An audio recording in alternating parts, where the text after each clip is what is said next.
Bonjour à tous. Alors aujourd'hui, c'est une petite interview autour de l'activité professionnelle et comment on organise son activité professionnelle et notamment de l'ikigai qui fait le lien entre son activité et ce qu'on désire pour soi. Enfin, Pauline va nous en parler. Donc, je suis ravie d'accueillir Pauline Dumay qui va nous parler de son activité d'aroma slasheuse et du fameux Ikigai qu'on vise toutes ou tous pour être en harmonie ou en équilibre entre son travail et sa vie perso. Enfin, si j'ai bien compris, c'est ça, tu vas me dire. Alors, Pauline, est-ce que tu veux bien te présenter? Mais oui, avec grand plaisir. Bonjour Anne-Laure, bonjour à toutes, bonjour à tous. Ravie d'être avec vous aujourd'hui. Donc, je suis tombée dans les huiles essentielles et c'est comme ça que j'ai rencontré Anne-Laure il y a quelques années, presque 25 ans maintenant. Et donc, l'activité pour laquelle on a trouvé le nom avec Anne-Laure d'aroma slasheuse, en fait, c'est une activité multiple dans laquelle je propose donc des ateliers d'initiation à l'aromathérapie, dans laquelle je propose également des choses qui sont liées à l'olfactothérapie. Euh, et puis, euh, et puis j'ai également une autre passion qui sont les mots. Et donc, quand je me définis plutôt comme une thérapeute de l'âme avec les huiles essentielles et les mots comme support. Oui, parce que Euh, tu as écrit un livre autour du parfum.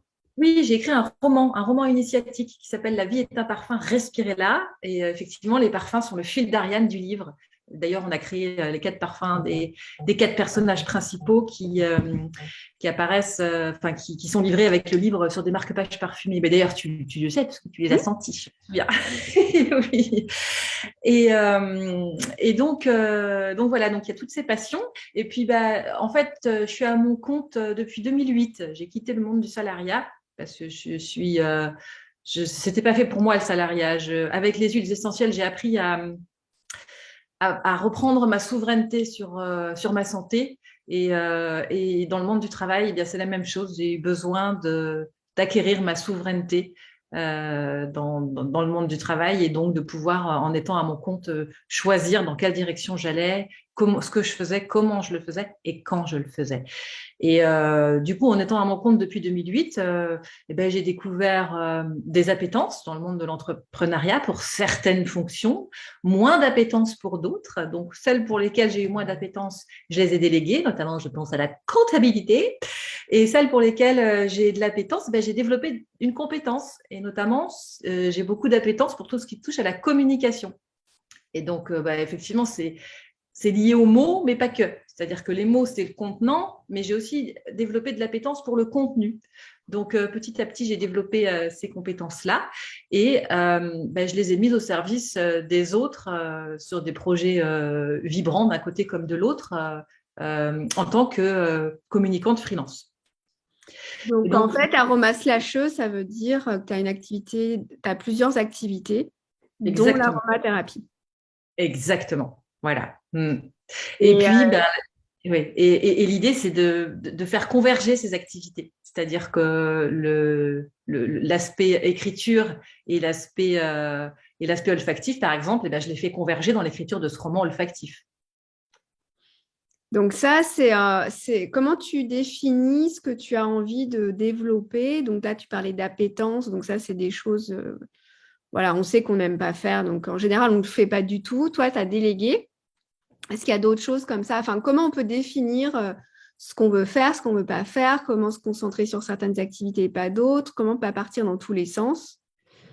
Un jour, en fait, j'ai assisté à une conférence de Muriel Hermine, qui était une championne de natation synchronisée, et elle nous expliquait que sa force dans la natation synchronisée, il y a deux disciplines, il y a l'aspect technique et puis il y a l'aspect artistique.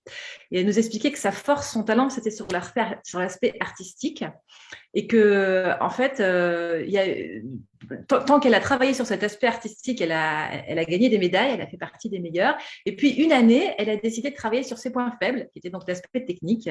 Et cette année-là, en fait, elle a tout perdu parce que finalement, elle avait travaillé sur l'aspect technique qui n'était pas son point fort. Mais les autres aussi, qui avaient l'aspect technique comme point fort, avaient travaillé dessus. Donc, tout ça pour dire que c'est important finalement, contrairement à ce qu'on nous apprend à l'école, de travailler sur ses talents. Et étonnamment, les talents, c'est ce qui nous fait plaisir aussi. Quand on travaille sur ces talents, on n'a pas cette notion de labeur, de souffrance au travail. On est dans un espèce de flow, on est dans quelque chose qui nous porte, qui vibre haut, qui nous met en joie. Et on est beaucoup plus créatif et beaucoup plus productif quand on travaille sur ses talents.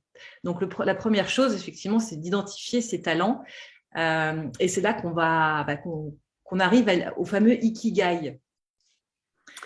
Alors, je vais partager mon écran, comme ça on va voir vraiment ce que c'est que l'ikigai et ça sera beaucoup plus parlant. Comment je fais? Tac. Est-ce que là vous voyez? Est-ce que tu vois? Voilà. Oui, moi je vois bien. Donc, a priori, Voilà. je vois aussi.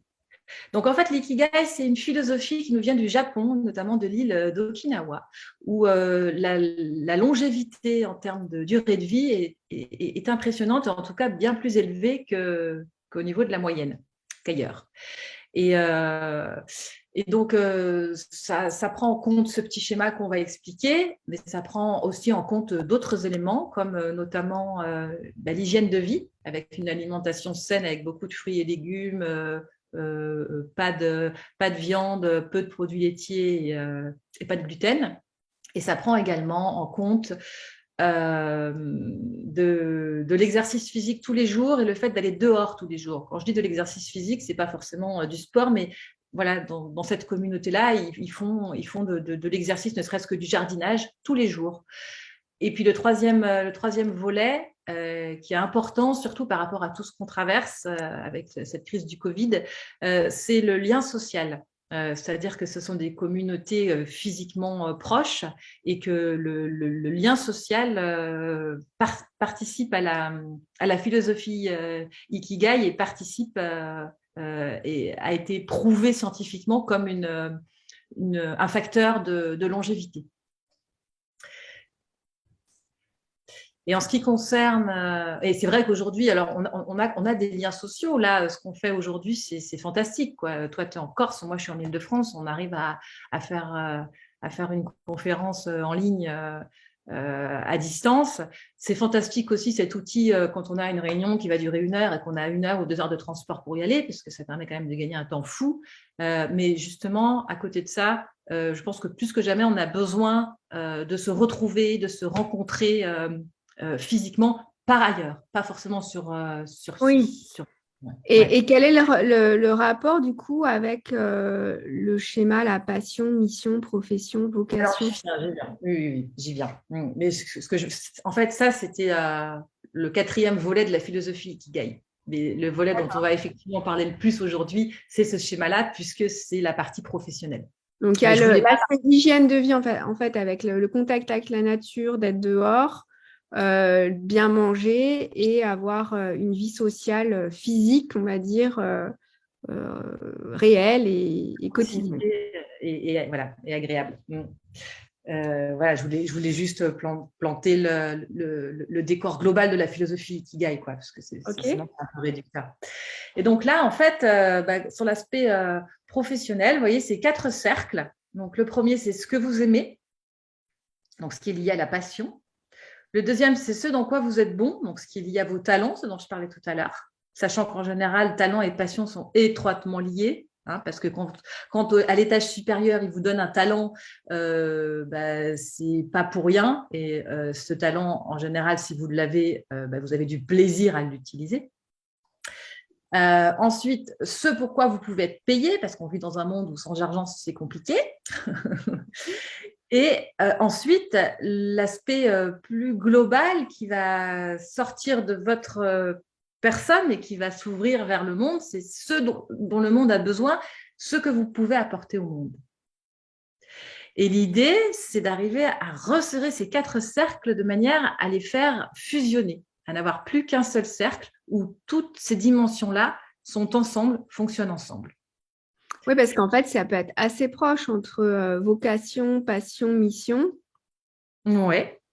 On peut en effet faire. Et la profession, du coup, l'idée, c'est de fusionner.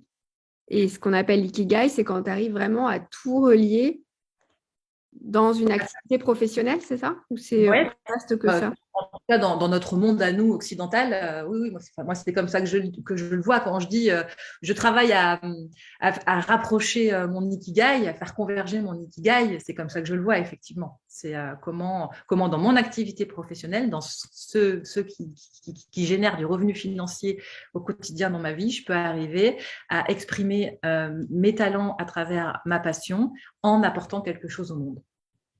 Et en étant bon dans ce que tu fais. Oui, mais en général, quand tu travailles sur tes talents et sur ce qui te Oui. passionne, Ouais. bon, tu es plutôt moins mauvais que quand tu travailles sur, sur ce que tu trouves rébarbatif. Voilà. Et Ok. oui, tu peux enlever le schéma, je pense maintenant. Ouais, je vais arrêter le partage. Et alors, du coup, comment tu as, toi, mis en application cet ikigai? Donc, tu as défini d'abord tes talents, enfin, ce que tu aimais faire, tes talents. Oui, alors sachant qu'en fait, rien n'est figé, hein, la vie est une permanente impermanence et que on évolue, on progresse, on grandit. Il y a des choses sur lesquelles on a envie d'approfondir, il y a des choses sur lesquelles on était bon et on était focus quelques années en arrière et puis, et puis qui finalement appartiennent au passé et il y a des nouvelles choses qui apparaissent. Donc, en fait, c'est un travail permanent. C'est un travail permanent, c'est une mise à jour presque quotidienne. Et c'est vrai que le matin, quand je me lève, bon, moi, je sais que j'ai une to-do list de choses à faire, mais je me dis, bon, ben là, maintenant, tout de suite, dans l'instant, qu'est-ce que j'ai envie de faire, quoi? Plutôt que qu'est-ce que Et, je dois. ouais, parce que donc, j'ai bien compris, il y a les envies, il y a les talents, il y a la mission, et puis après, bah, il y a le quotidien et notre société, en fait, qui demande certains besoins financiers. Donc, il faut quand même avoir suffisamment d'aplomb, on va dire, intérieur pour refuser peut-être une mission qui te plaît pas, mais qui va t'apporter de l'argent. Comment tu gères ça? Oui, alors il faut trouver le bon équilibre, hein, c'est-à-dire que, je veux dire, mon ikigai n'est pas parfaitement aligné. Je pense que l'ikigai de beaucoup de gens n'est pas parfaitement aligné. Et donc, l'idée, c'est de trouver l'équilibre. C'est-à-dire que depuis que j'ai commencé à mon compte en 2008, il y a eu des moments où j'ai pris des missions qui ne me plaisaient pas. Et puis, il y a eu des moments où j'ai carrément pris des jobs temporaires, donc des temps pleins, parce qu'il y avait une réalité financière en face. Mais je savais que c'était des parenthèses. Je savais que c'était pendant un certain laps de temps et que derrière, j'allais pouvoir revenir à ce qui me faisait vibrer. Après, en étant freelance, ce qui est intéressant, c'est que on peut jongler et on peut prendre des missions qui nous intéressent un petit peu moins, mais qui ne vont pas forcément nous occuper un temps plein. Et donc, on va avoir du temps en parallèle pour être focus sur ce qui nous plaît. Bon, après, je te dis, l'idée, c'est d'aller de plus en plus vers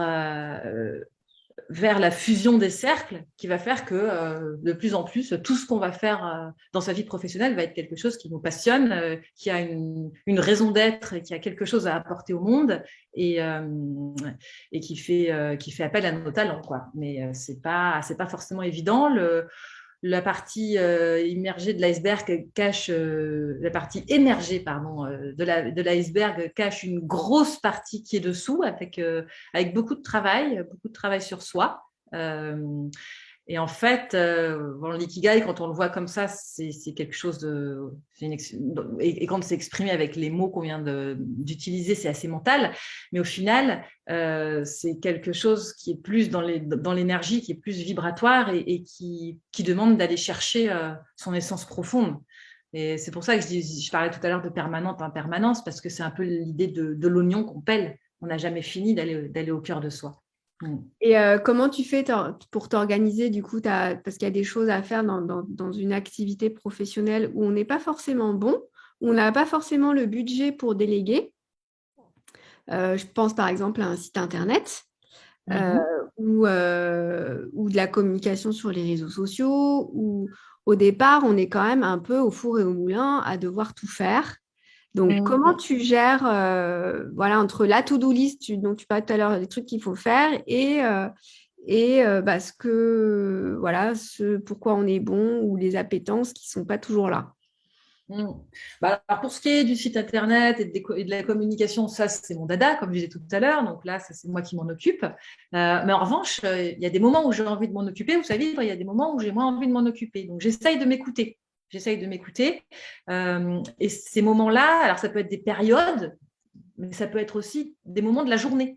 Tu vois, par exemple, le matin, en général, je suis plus dans le mental. Quoique, il n'y a pas de règle. Mais voilà, il y a des moments où je vais être plus dans le mental, il y a des moments où je vais être plus dans la créativité. Donc, quand je vais être dans le mental, je vais gérer des listes de contacts. Alors, la compta, j'aime pas, je délègue, mais enfin, il y a quand même un minimum de choses que je dois faire, hein, parce que ma comptable, elle ne peut pas inventer mes factures. Et voilà. Et donc, ce que je fais, c'est que j'étale dans le temps.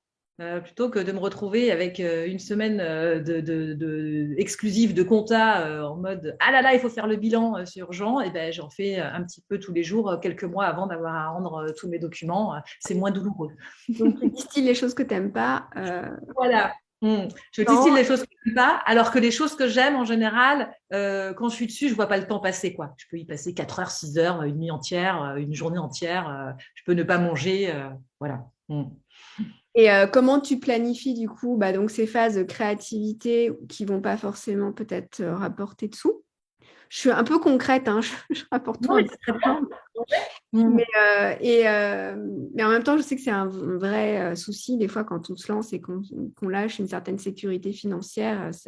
Et c'est un peu, je trouve, l'inquiétude qui peut ronger justement toute cette créativité et qui peut faire que finalement, on prend plus plaisir à être à son compte et à faire ce qu'on fait parce que c'est trop irrégulier ou trop instable. Oui, ça c'est vrai que ça fait partie des choses à travailler quand on est entrepreneur. Alors déjà, la première chose, c'est le saut dans le vide qu'il faut faire pour le devenir, hein, parce qu'effectivement, on passe d'un statut de salarié bien sécurisé à un statut où on ne sait pas trop ce qui va se passer, on ne sait pas trop si on va manger à la fin du mois. Et ensuite, pendant qu'on y est, c'est pareil, il y a de l'incertitude, il y a des hauts, il y a des bas. Bon, la première chose, c'est d'essayer d'avoir un petit paquet financier pour pouvoir faire face aux mois où il y a moins de rentrées que les autres. Et ensuite, l'être humain a cette faculté phénoménale d'être capable de s'adapter, en fait. Moi, j'ai vécu à Paris. Aujourd'hui, je vis dans la campagne, en Île-de-France. Quand je vois Paris, je me dis, mais jamais je pourrais revivre à Paris. J'adore aller à Paris parce qu'il y a plein de choses dans Paris, mais vivre dans Paris, l'énergie qu'il y a, qui est quand même très minérale, moi, j'ai besoin de nature. Mais quand j'y étais, je me suis adaptée. C'est pareil, c'est pareil. Cette incertitude, on apprend à faire avec. Ça peut paraître étrange, hein, mais au début, j'avais une boule dans le ventre, j'étais angoissée et cette peur, effectivement, elle était bloquante pour avancer. Elle bloquait la créativité, elle bloquait les idées, elle bloquait les actions. Et ben, petit à petit, on apprend à dénouer ces nœuds Alors, qu'est-ce que tu pourrais donner comme conseil justement quand on est trop préoccupé par les rentrées d'argent? Du coup, ça bloque la créativité ou comment tu t'organises? Dans le passé, quand j'ai eu vraiment des moments compliqués, c'est ce que j'expliquais tout à l'heure, je suis retournée travailler pour quelques mois. Voilà, Pour j'ai fait des... sécuriser, refaire son petit matelas, reprendre son Voilà, souffle en fait avant de repartir. ouais, Et c'est ça. sinon, après, tu t'organises des plages où tu vas être que dans la créativité, puis après des plages un peu plus productives, Oui, où tu alors tout à te l'heure, laisses tu disais la venir en fonction de ce qui vient. excuse-moi, j'ai pas entendu la fin de ta question. Est-ce que tu laisses venir en fonction de ce qui vient? Ouais, oui, j'essaye vraiment de m'écouter. En fait, souvent, quand on est bloqué par l'argent, le problème, c'est qu'on est dans le mental, en fait. On est dans les peurs, on est dans le mental. Et en fait, on n'est pas tout seul. Alors, il faut pas. Ah oui, il y a autre chose aussi. Il ne faut pas hésiter à demander de l'aide. De l'aide. Alors oui, on peut déléguer. Effectivement, il faut un peu d'argent, mais on peut aussi demander de l'aide à des amis. Souvent, on n'ose pas. On n'ose pas ça.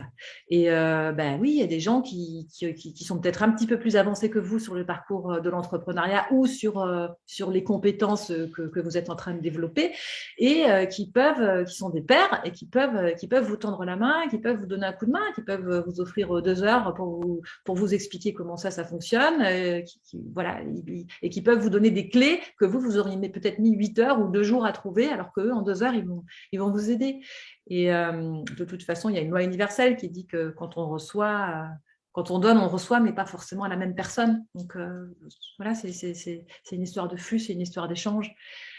Et puis, bon, quand je vous dis on n'est pas tout seul, oui, on n'est pas tout seul physiquement autour de nous, mais on n'est pas tout seul non plus au niveau de l'étage supérieur. On a toute une équipe là-haut qui est là et qui nous accompagne. Et ils demandent que ça, qu'on demande leur aide. Il ne faut surtout pas s'en priver.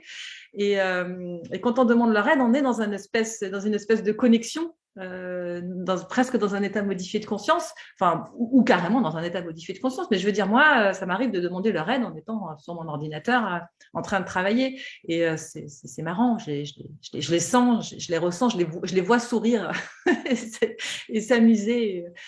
Et quand je suis dans cet état-là. Qui ne sentent pas tout cet univers-là, est-ce qu'il y aurait des petites choses peut-être un peu plus concrètes de comment s'organiser au quotidien entre justement jouer entre ce mental qui peut nous dire attention, attention, et puis nos aspirations profondes.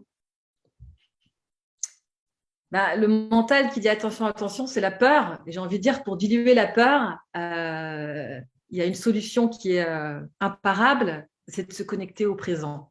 Donc, c'est de se connecter au corps. Donc, respirer une petite huile essentielle, essayer de réfléchir, enfin de ressentir, pas de réfléchir, de ressentir ce qu'elle vous fait, essayer de ressentir vos pieds, essayer de ressentir vos mains. Il y a un livre magnifique, pour moi, c'est ma Bible, de Louis Sansa, qui s'appelle La Voix du sentir. Et c'est précisément ce qu'il dit dedans, c'est que voilà, la connexion au corps ramène à l'instant présent et dilue toutes les peurs. Et du coup, c'est une façon de se recentrer, de revenir à l'essentiel et peut-être remettre d'autres priorités en route. Exactement. Alors aussi, effectivement, d'ailleurs, là, il fait beau, je crois que je vais m'offrir ça tout à l'heure. Aller prendre l'air. Hein, parfois, on est tellement dans « Ah là là, non, mais il faut que je travaille, j'ai pas le temps, j'ai pas le temps ». Et du coup, on sature. Et le fait d'aller prendre l'air une demi-heure, 1 heure, ouf, ça permet déjà de respirer, d'oxygéner les petites cellules à la fois du cerveau et du corps. Et ça permet aussi de prendre du recul par rapport aux problématiques sur lesquelles on est embuté.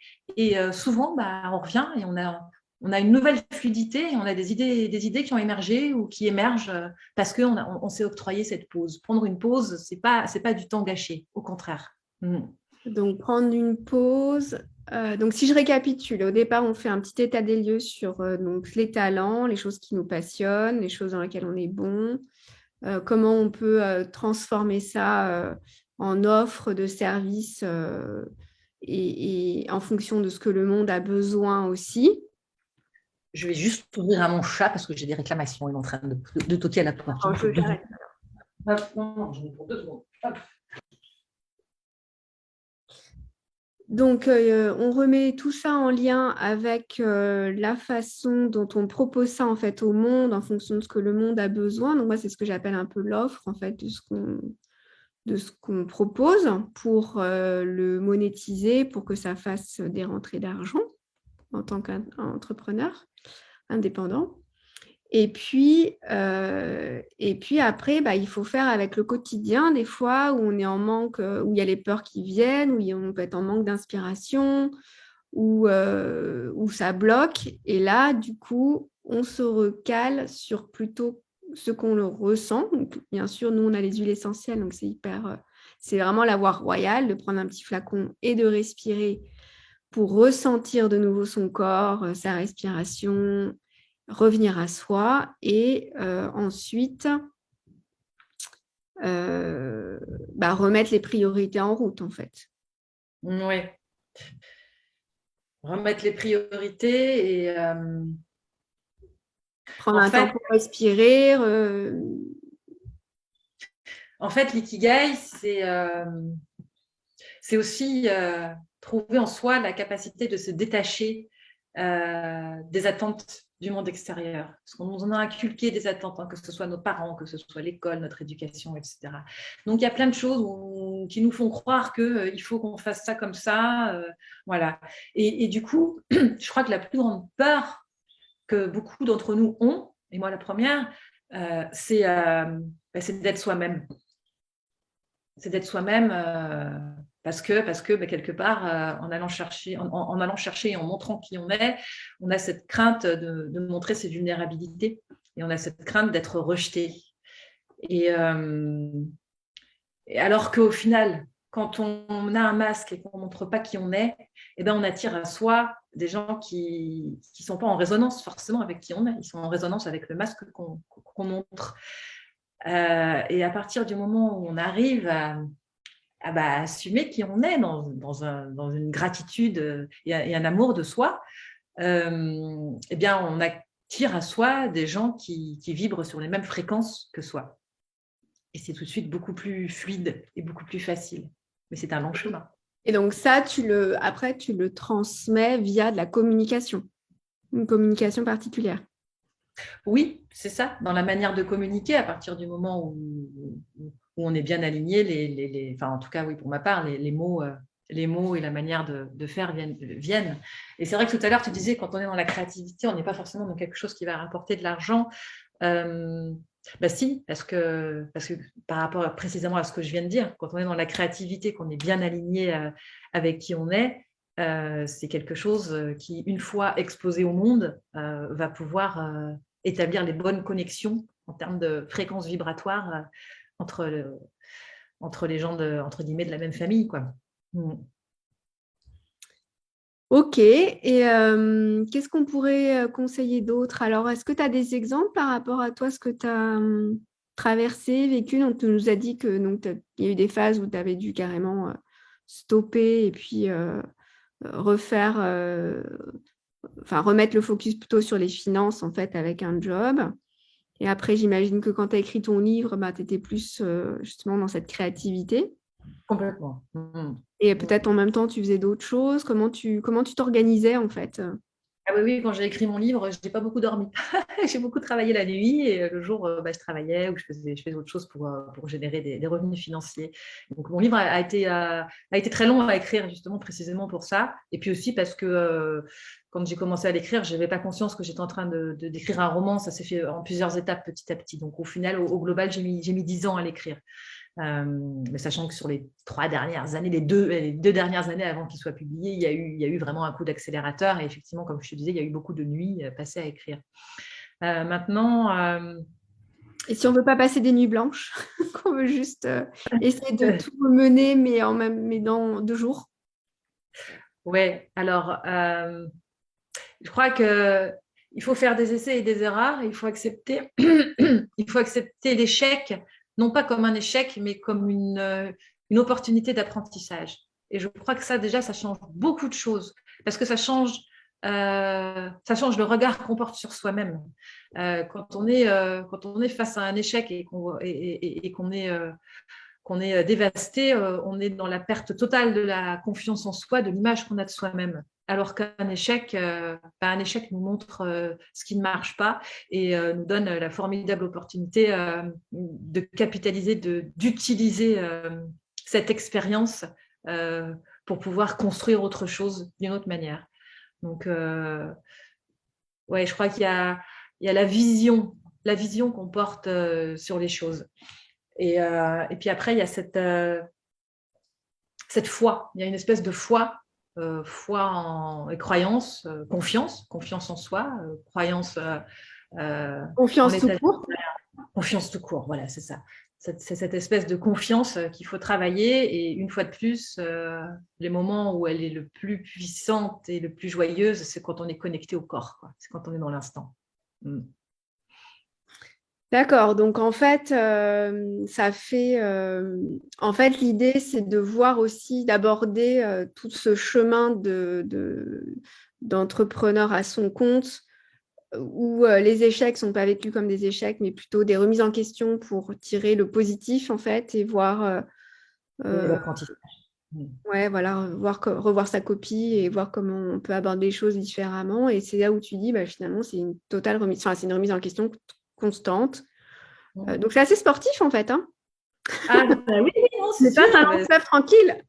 Ah non, non, non, pas du tout, c'est le sel de la vie.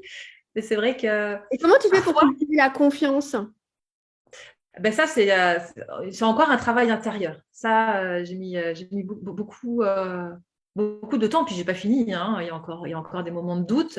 Euh, mais bon, j'ai appris à jouer avec les tâches supérieures et ça a beaucoup joué sur la confiance. Et puis, T'as un curseur, je te coupe, mais est-ce que tu as un curseur particulier qui fait que tu sens que la confiance est là ou pas, ou ouais, il y a une espèce de t'es sur truc la qui... bonne route ou pas? Ouais, il y a une espèce de sensation dans le corps quand je sais que c'est le bon chemin.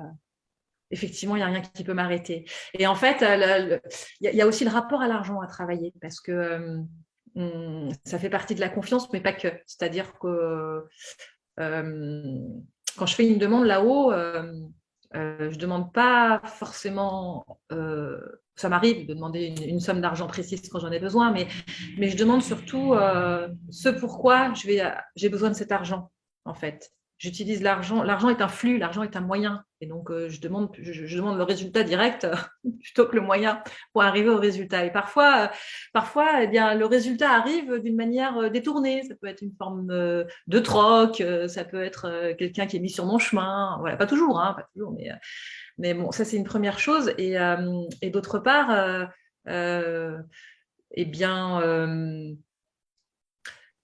oui, et cette histoire d'argent comme moyen est importante parce qu'à partir du moment où je décide que j'ai besoin de tant d'argent parce que j'ai tel projet, tel projet, tel projet, je vais faire ça avec cet argent, eh bien, c'est beaucoup plus concret et ça prend beaucoup plus acte dans la matière que si je me dis oui, j'aimerais bien avoir de l'argent, mais sans rien de précis derrière. Donc, c'est plutôt chiffré, avoir un objectif concret et Voilà. un peu diriger son focus et son attention vers un point et pas se disperser dans tous les sens.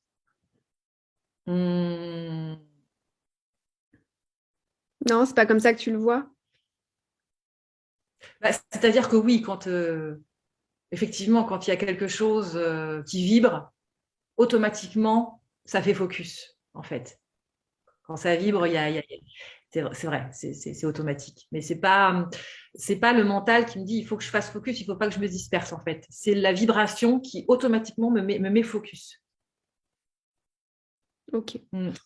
Et donc, à contrario, est-ce que donc, toi, en fait, tout passe par le corps. Donc, si tu sens que tu n'es pas sur le bon chemin, entre guillemets, ou que tu n'es pas dans la bonne façon de faire, en fait, c'est pareil, c'est ton corps qui te parle ou tu sens le stress ou je ne sais pas comment ça se manifeste, mais Ou les blocages. tout passe par le corps. Ouais, ou par le corps ou par pas forcément tout. Tu vois, il peut y avoir, par exemple, tu entreprends une démarche, tu envoies un message à quelqu'un ou que j'ai un message à quelqu'un, puis tu n'as pas de retour. Donc là, tu vois bien qu'il y a un blocage. Donc, moi, quand il y a un blocage, il y a plusieurs choses. Bon, déjà, effectivement, tu peux essayer d'analyser pourquoi. Est-ce qu'il n'y aurait pas un tout petit effet de levier qui pourrait faire qu'on passe du blocage au non-blocage? Est-ce qu'il y a quelque chose, effectivement, dans le corps, dans la vibration qui bloque? Et puis, est-ce que finalement, ce n'est pas une opportunité, ce blocage? Est-ce que finalement, ce n'est pas parce que ce n'est pas forcément cette route-là qu'il faut emprunter? Et En fait, donc, c'est pas forcément un blocage. voilà, enfin, c'est un blocage qui est bienveillant, bienveillant pour moi. Mm. Mm. Mm. Ok, eh bien, je te remercie. Est-ce qu'il y a t'as des choses à ajouter sur Bah, tout ça?